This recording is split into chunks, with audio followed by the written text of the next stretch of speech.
Few thoughts around sermon title, When Mukurob Fell. When Mukurob fell. Now, somebody told me they couldn't find that word in the Bible. And that's true. It doesn't occur in the Bible. I could have made up a nice story about, the Hebrew, etc., and say, no, it's there in the original text, but I won't do that from the pulpit. Somebody perhaps searched it and found Mukurob through Google. Did anybody do that? Wendy did that after I gave her the title. Mukurob is the Nama, and Nama refers to a people in southern Africa, not Bantu, not black, but similar to, in complexion, to the San people or the Bushmen, and Semitic people to Arabs or Jewish people in the Middle East. The word in Nama, Mukurob, which I always assumed meant finger of God, because that was in popular vernacular how a certain rock formation was known in Namibia. Namibia on the west coast of southern Africa, between South Africa and Angola. And as I said, I always assumed it meant finger of God in Nama. But when it fell on the night of December 7th, 1988. That rock formation came down. And it was an interesting rock formation. It was about a 500-ton sandstone formation that was more or less 50 or 40 feet tall, and it had a very narrow base of sandstone, about 10 feet by 5 feet. So you can imagine 500 tons of rock perched on this small base of sandstone. Not a very sound base, I would think.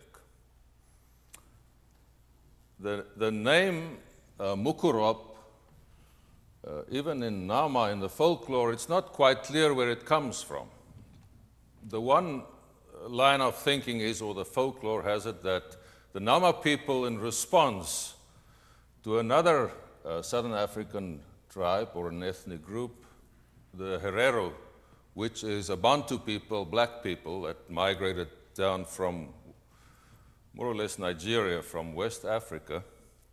They were pastoralists. They prized their cattle. They normally own quite significant herds of beautiful cattle.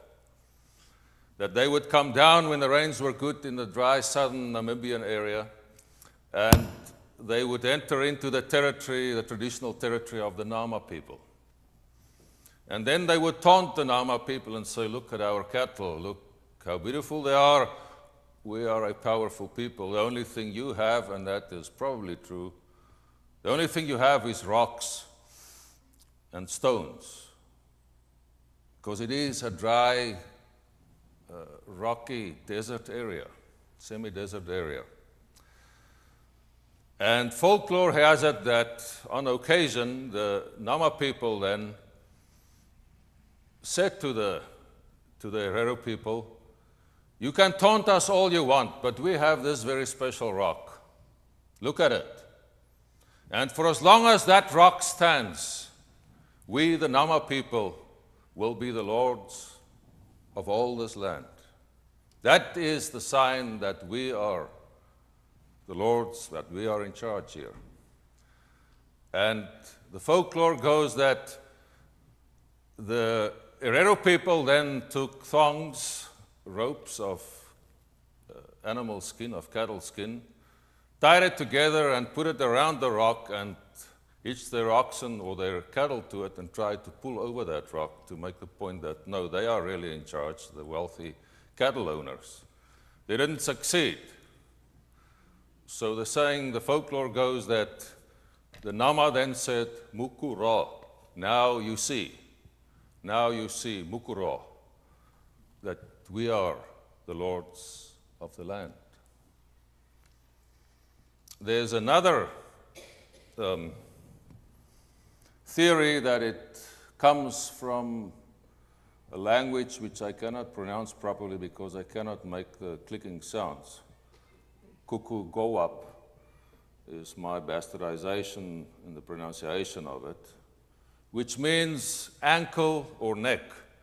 And with the finger of God, this rock formation, like a finger pointing to heaven, with a slender base, you can see that's ankle or the neck.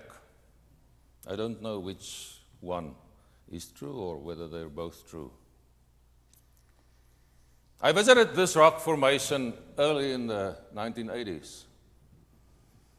On a drive to Windhoek, the capital of Namibia, from Pretoria, where I lived. It's more or less a 20-hour drive. And I always like to do that in one stint. You know, to get in the car and you drive, because much of the land is just desert. So there's not much happening, and often there's, that one stretch specifically is around 120 miles without a turn in the road, just a straight road. So I always used to drive very fast and try to cover it at night. I wanted to visit this again in 1988, because it was a very important year in the life of Namibia, in the history of Namibia. It was the year when Resolution 435 of the UN was implemented. That signified the end of the 25-30-year war in which Namibia was involved, originally as a German colony and then as a protectorate of South Africa. And later on, Angola got involved, and the Cubans and the old Soviet Union, etc. So Resolution 435 of the UN, and I'll get to the point with this long story. I wanted to be part of history there when this was implemented, because I was involved in that war for many years myself. So I was driving to the capital, Namibia, and I timed my drive such that I would be at this rock at sunrise. It's close to a small settlement called Assap. And as the sun was rising, I turned on the radio to listen to the news. And then I heard the news, Mukurob fell last night. It fell. So I pulled off. I was disappointed, figuring out, should I drive a few extra miles to Assap to see Mukurob on the ground or what? And I decided, no, I want to remember it as it was, the beautiful rock formation. Continued on my journey. What was interesting is that the folklore changed then. It changed. And the Nama people then said, the fact that Mukurob fell indicates that the rule of the white man is coming to an end. Because they said that was always the case. When Mukurob would fall, the white man's power would be gone. I picked that up in my stay in Windhoek. I heard that change of the folklore. What was interesting to me is that the finger of God part, which was probably a European part, most probably my ancestors, some of them also tracked into the desert there. But the Afrikaner people were a very religious bunch, or at least they used to be, that probably said that's the finger of God. You know, that rock formation, this special rock formation, pointing to where God supposedly lives. But when Mukurob fell, there was this sort of dead silence. There was no religious meaning assigned to it. The fact that this finger of God, which seems to indicate that this is something important, that this is somehow a connection to God. There was no God talk after Mukurob fell. After the finger of God was no longer the finger, perhaps the toe of God, I don't know, but there was just this sort of feeble, not very interesting, or perhaps interesting from a scientific perspective, this explanation. Yes, it's a sandstone formation and it rained well. The once in a 10-year rain came the week before, and then there was an earthquake in Armenia that was registering very strongly in Namibia. And the combination of the sandstone weakened by the wetness of the rain with this earthquake, that's what brought it down. And that to me was interesting, that we have this explanation in the Nama folklore, where there was an immediate response when Mukurob fell. And Mukurob wasn't something as significant as, this is the finger of God pointing to God. But there was an immediate adaptation and say, right, no, this is really the meaning of Mukurob. It fell now, so the rule of the white man is coming to an end. And the people assigning the religious meaning to it, that it's the finger of God, they came with, a nice, sober, scientific explanation. Let's now go back to the Bible, where we don't find the word Mukurob, Psalm 121. It is a psalm that was sung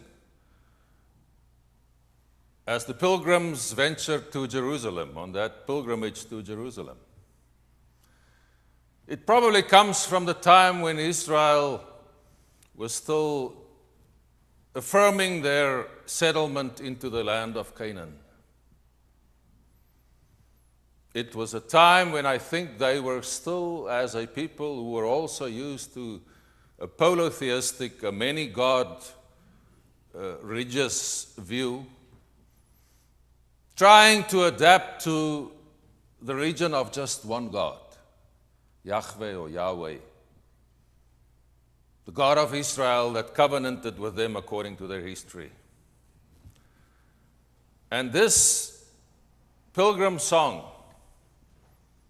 that they sang on their way to Jerusalem to go to the temple, this song, I think, is a satirical song, saying, we are the people of God, of Yahweh. We don't have to look to the mountains where the other gods dwell. I look up to the mountains. Spoke in a satirical way. That's where the other gods live. That's why the people always have to go up to the mountaintops to bring offerings and to worship their gods. So I'm on my way to Jerusalem as somebody that worships the true God. I don't have to look to the mountaintops for my help. Neither do I have to be concerned about protection during the day.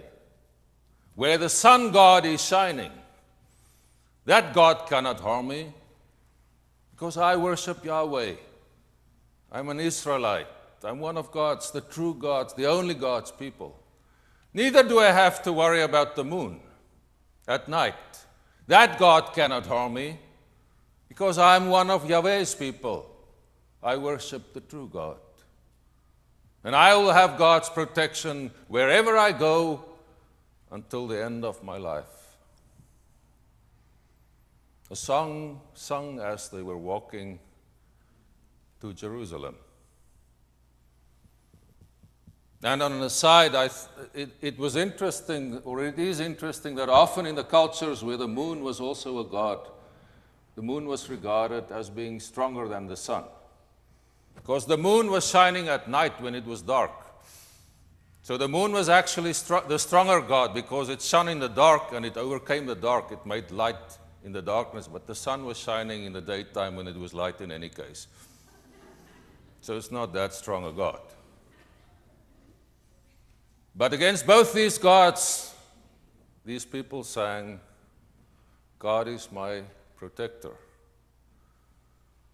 And what we saw here is Israel responding to the environment that they were living in, that they were settling into.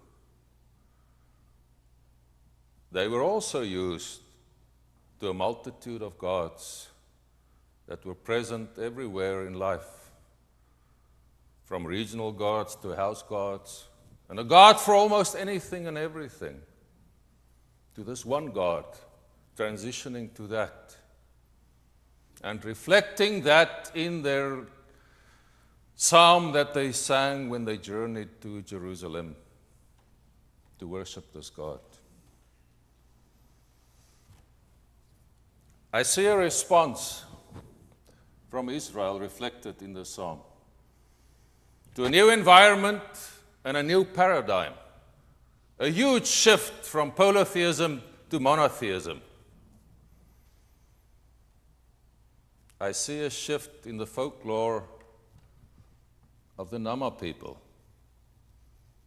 where the finger of God, Mukurob, said, we are the lords of the land.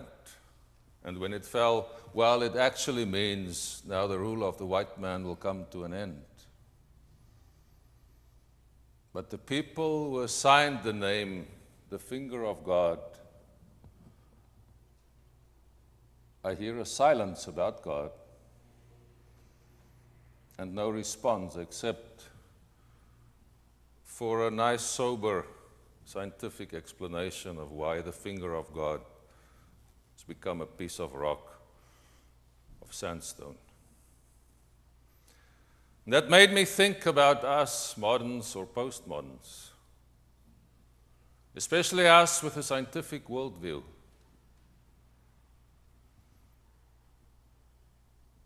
Where is God to be found for us? Where is God present, if at all, in the meaning-giving process for us? Is the only way that we can cope with it to assign the spaces in our knowledge base where we have not yet been able to explain how things happen and how things work, to the dwelling place of God, like that 1 to the power of 34, that fraction, where we haven't been able to say, all right, this is what happened with the Big Bang. The rest they've done the math for. Does God live for us as scientifically oriented people in the outposts of quantum physics? And do we put God in the cage or in the box with Schrödinger's cat? You can read up about Schrödinger's cat, just Google it. It's an interesting story. As our response and our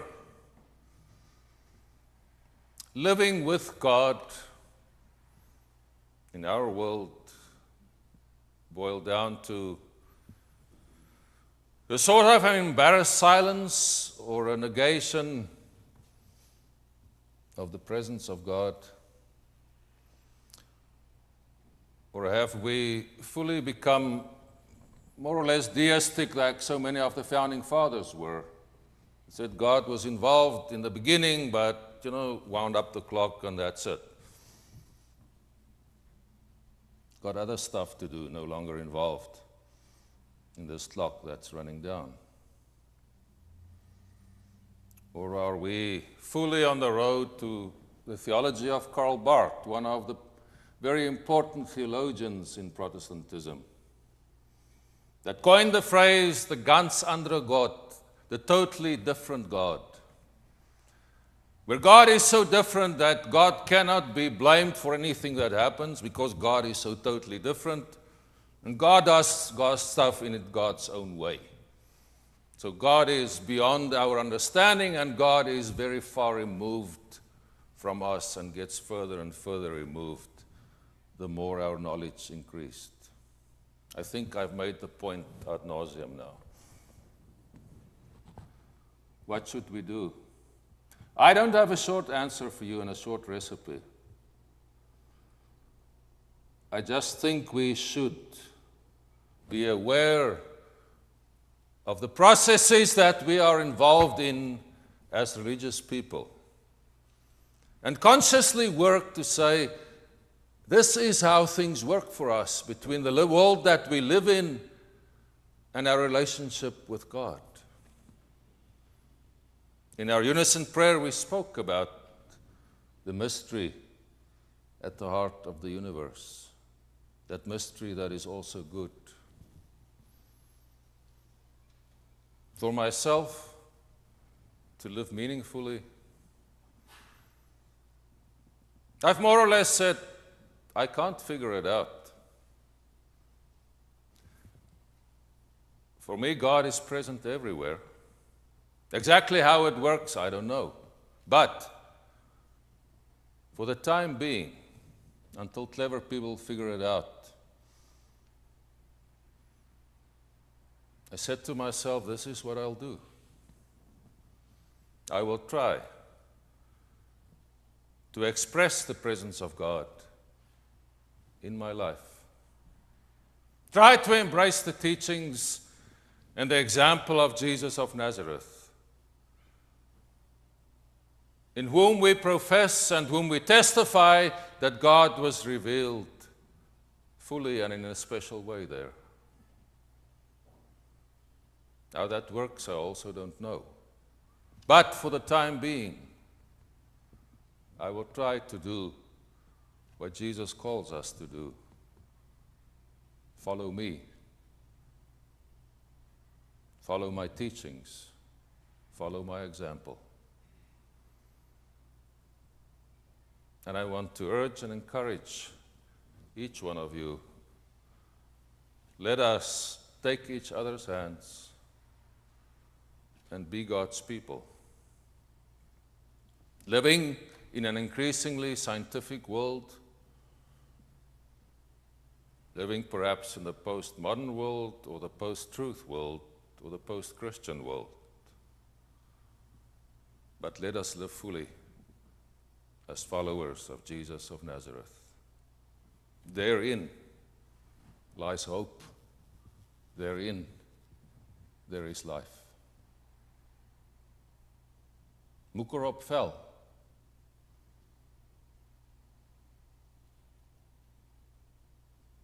Let the Mukurobs that fell around us and that will fall around us, those beacons and those bastions of what we thought was firm, let our response not be an embarrassed silence, but a strong affirmation. We will do what God calls us to do. Amen.